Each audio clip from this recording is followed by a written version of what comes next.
तेलंगाना में टनल में फंसे मजदूरों को बचाने की कोशिशें लगातार जारी हैं। लगातार कवायदे वहां की जा रही हैं। तेलंगाना की टनल में चौथा दिन हो गया है और अब भी रेस्क्यू जारी है। और Srisailam left bank canal SLBC tunnel में आपको बताएं 8 जिंदगियां भी फंसी हुई हैं। कीचड़ की वजह से राहत और बचाव अभियान में लगातार बाधाएं पैदा हो रही हैं। रेस्क्यू में आर्मी के जवान जुटे हुए हैं। सुरंग में 14 किलोमीटर अंदर ये पूरा हादसा हुआ, जहां पर मजदूर फंसे हुए हैं और वहां पर 200 मीटर तक का मलबा है, जिसको हटाना बेहद मुश्किल हो गया है। 4 दिन का समय हो चला है। एनडीआरएफ एसडीआरएफ की टीमें 4 दिन से लगातार कोशिशें कर रही है और 2 किलोमीटर हिस्से में जो पानी भरा है उसके चलते रेस्क्यू में बाधा पैदा हो रही है। जो डेब्री वहां फंसा हुआ है उसके चलते ये तमाम बाधाएं, जिसमें 8 जिंदगी को निकालना बेहद मुश्किल हो चला है। 4 दिन से 8 लोग तेलंगाना की श्रीशैलम लेफ्ट बैंक केनाल यानी कि एसएलबीसी सुरंग में फंसे हैं। कीचड़ की वजह से, डेब्री की वजह से राहत और बचाव अभियान में लगातार अड़चनें पैदा हो रही हैं। भारतीय सेना की एक टीम भी राहत और बचाव के काम में जुटी है। ऐसे में बताएं कि उत्तराखंड के सिलक्यारा सुरंग में मजदूरों को सफलतापूर्वक निकालने वाली टीम के 6 सदस्य भी, जो उत्तराखंड में हादसा हुआ था, वो टीम अब तेलंगाना पहुंच चुकी है। टीम के सदस्य बचाव अभियान में जुटे हैं। सेना ने सिकंदराबाद के बाइसन डिवीजन के इंजीनियर टास्क फोर्स को भी यहां पर तैनात कर दिया है। ऐसे में जो उत्तराखंड में हादसा हुआ था टनल वाला, उसी टीम को यहां पर भी बुलाया गया है ताकि वो इस रेस्क्यू में और भी हेल्प कर सके। तो तेलंगाना में ऑपरेशन जिंदगी लगातार जारी। जो टनल में 8 मजदूर फंसे हैं उन्हें निकालने की कवायदें लगातार जारी हैं।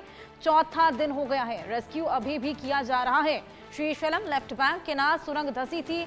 सुरंग में 14 किलोमीटर अंदर तक ये सभी फंसे हुए हैं। राहत और बचाव का काम लगातार जारी है। 8 जिंदगियां जो अंदर बिना खाना पानी के, और हालांकि ऑक्सीजन कल उन्हें मुहैया कराई गई थी, लेकिन उसके बाद अभी तक फंसे हुए हैं। टनल में 8 मजदूर फंसे हैं। ये 8 मजदूर नहीं, ये 8 जिंदगियां हैं जो टनल में फंसी हुई हैं। और श्रीशैलम लेफ्ट बैंक केनाल सुरंग है जो कि धंसी थी। आपको बताएं, इसी के मरम्मत के लिए तमाम मजदूर यहां पर पहुंचे थे जिस वक्त ये पूरी सुरंग धंस गई। सुरंग में 14 किलोमीटर अंदर ये पूरा हादसा हुआ, क्योंकि अंदर ये लोग मरम्मत करने गए थे और कीचड़ की वजह से, कीचड़ यानी कि डेब्री जो अंदर फंसा हुआ है, उसकी वजह से राहत और बचाव कर रेस्क्यू में बेहद परेशानियां सामने आ रही हैं। जहां मजदूर फंसे हैं वहां पर 200 मीटर तक का मलबा है। 200 मीटर के मलबे की वजह से 2 किलोमीटर हिस्से में पानी भरा हुआ है। रेस्क्यू में तमाम बाधाएं पैदा हो रही हैं। शनिवार सुबह 8:30 बजे ये पूरा हादसा हुआ। 4 दिन का समय हो चला है और अभी तक रेस्क्यू नहीं हो पाया है। बहुत सारी टीमें वहां पर तैनात है। नगर कुलनूल जिले में 44 किलोमीटर लंबी ये सुरंग बनाई जा रही है और सुरंग में आपको बताएं 14 किलोमीटर अंदर पानी का रिसाव हो रहा था।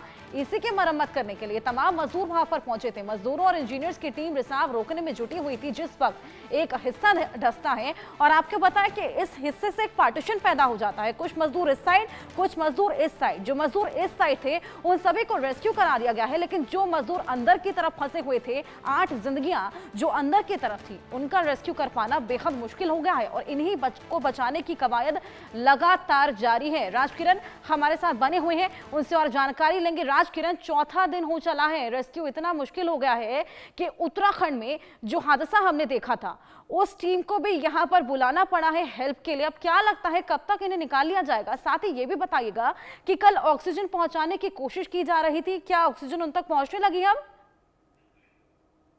जी हर्षा, जब ऑक्सीजन की बात करें कि पिछले 3 दिन से लगातार एक बड़ी पाइप है ऑलरेडी, क्योंकि उसमें मरम्मत चल रहा है, उसमें काम चल रहा है, तो उस पाइपलाइन के थ्रू तो ऑक्सीजन तो जा रहा है। क्योंकि जब हम यहाँ के तेलंगाना के मिनिस्टर कोमटिरेड्डी वेंकट रेड्डी से बात की है, उन्होंने बताया कि 14 किलोमीटर जहां पर पॉइंट है, जहां पर एक्सीडेंट हुआ है, जहां पर वो मरम्मत चल रहा था, वहां तक तो ऑक्सीजन ठीक ठाक है। ऑक्सीजन की यहाँ पर कमी की कोई बात नहीं है, मगर जो अंदर डेब्रिस और पानी उसके अंदर टनल के अंदर है, जहां पर यहाँ पर देखा गया तो जो 11 किलोमीटर के दूरी पर यह हादसा हुआ है, 14 किलोमीटर के दूरी पर, 11 किलोमीटर से 14 किलोमीटर के बीच में जो पानी और मिट्टी वहां पर फंसा हुआ है, उसको निकालने में बहुत ही दिक्कतों का सामना कर रहा है एनडीआरएफ और एसडीआरएफ। आर्मी टीम भी यहाँ पर जुटे हुए हैं और रैट माइनर्स जो उत्तराखंड में जो रेस्क्यू किए हैं, उन लोगों को खास तौर पर यहाँ पर बुलाया गया है। कल शाम को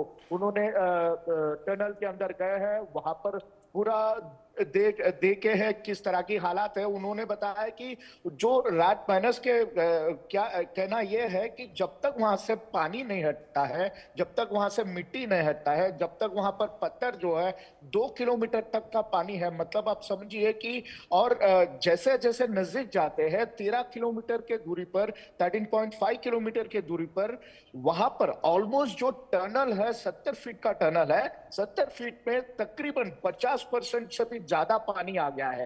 राइट साइड को जो ये आधा किलोमीटर का जो हिस्सा, आधा किलोमीटर के बाद जो हादसा जहां पर हुआ है, 8 लोग वहां पर फंसे हुए हैं। उन लोगों को बचाने के लिए बहुत ही दिक्कत वहां पर एनडीआरएफ टीम और एसडीआरएफ टीम को सामना कर रहे हैं, क्योंकि वहां पर जो पानी और मिट्टी मिलकर वहां पर एक दलदल के तरह बन गया है। वहां पर एनडीआरएफ टीम कोशिश कर रही है कि एक पाइपलाइन के थ्रू जो आधा किलोमीटर का रास्ता है, जो 500 मीटर का रास्ता है, जहां पर मिट्टी और पानी मिली हुई है, वहां पर दलदल के तरह है, वहां से पाइपलाइन के थ्रू अंदर जाने की कोशिश कर रहे हैं। मगर वहां पर वो लोग लगातार पिछले 2 दिन से इसी तरह की कुछ डिफरेंट टेक्निक इस्तेमाल किए जा रहे हैं। कई सारे की वहां पर बोट से भी जाने की कोशिश की है, मगर वो जो 14 किलोमीटर की पॉइंट है वहां पर जाने के लिए अभी भी मुश्किल हो रहा है। क्योंकि और एक बात यहाँ पर है, जो मशीन हजारों टन का मशीन है, वो पानी के इंटेंसिटी से, जो इतना आप समझ सकते हैं, इतना पानी का बहाव एकदम आ गया था, मशीन खुद 80 मीटर दूर आ गया है, पीछे आ गया है। मतलब वो मशीन को पार करते हुए आगे जाना है। वहां पर जो मजदूर 8 लोग फंसे हुए हैं, बिल्कुल, वहां पर वो कवायदे लोग यहाँ हैं, पर या अभी लगातार रेस्क्यू जारी है ऑपरेशन राजकिरण, लेकिन क्या इनसे संपर्क बन पाया है? अभी अंदर बातचीत हो पाई है इनसे? नहीं, अभी तक तो बात नहीं हो पाई है, क्योंकि हर दिन तकरीबन 13.5 किलोमीटर तक तो एनडीआरएफ एसडीआरएफ टीम गई है। वहां से उन लोगों का नाम लेकर भी बुलाया गया है, मगर अपोजिट से, आगे से कुछ अब तक किसी ने रिस्पॉन्स नहीं मिला है। क्योंकि यहाँ पर देखा गया तो और यहाँ के मिनिस्टर, तेलंगाना के मिनिस्टर जुपल्ली कृष्णा राव भी बताया कि वहां पर तो बहुत ही मुश्किल है, क्योंकि जिस तरह से पानी का बहाव बता रहे थे कि एक मशीन, हजारों टन का मशीन ही टूट गया है। मतलब उतना इंटेंसिटी था पानी का, उतना प्रेशर पानी का सडनली जो टनल में आया। उसके बाद हम लोग तो पूरी कोशिश कर रहे हैं कि वो लोग सरवाइव करने के लिए, और कल कोमटिरेड्डी वेंकट रेड्डी भी बोल रहे थे, जो तेलंगाना के मिनिस्टर है, उन्होंने भी बोल रहे थे कि वहां पर एक हाथ दिखाई दिया है कुछ मजदूरों का, वो कोशिश कर रहे हैं वहां तक जाने के लिए। अभी राजकिरण, कोशिशें यहाँ लगातार जारी है, साथ ही उम्मीद है कि जल्द से जल्द इन्हें बाहर निकाल लिया जाए। बहुत शुक्रिया आपका तमाम जानकारी के लिए।